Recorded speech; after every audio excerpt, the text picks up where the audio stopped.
Jou stem beveel die bonatuurlike. Markus 11 vers 23, want voorwaar ek sê vir julle, dat elkeen wat vir hierdie berg sê, hef jou op en werp jou in die see, en nie in sy hart twyfel nie, maar glo dat wat hy sê sal gebeur, hy sal verkry net wat hy sê.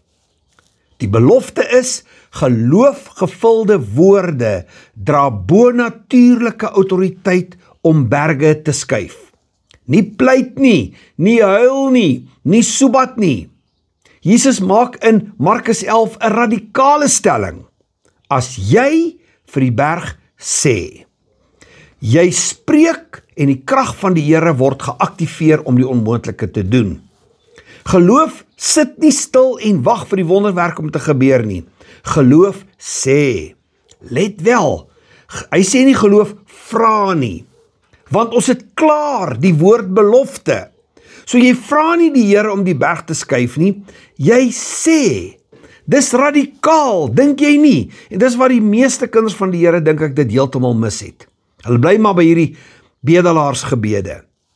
Geloof sê met vertroue en met verwagting. Dit beteken, jou stem is dan nie net klank nie, dis 'n magtige wapen. Jy sê in geloof en berge moet gehoorsaam. Hoe word jy vol van geloof? Jy mediteer oor die beloftes en nie oor die probleme nie. Mense kry wat hulle sê, maar hulle sê nie wat die woord sê nie. Geloof echo nie emosie nie. Dit verklaar die waarheid van die woord.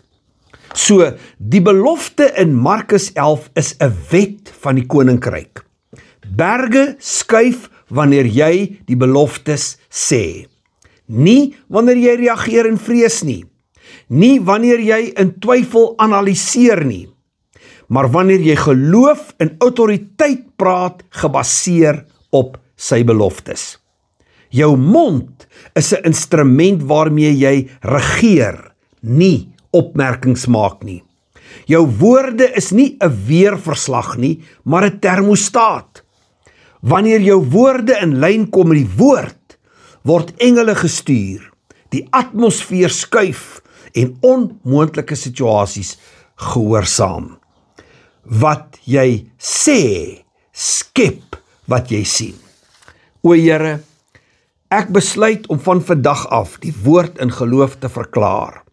Help my om my denke te herbedraad en wat ek sê reg te oefen.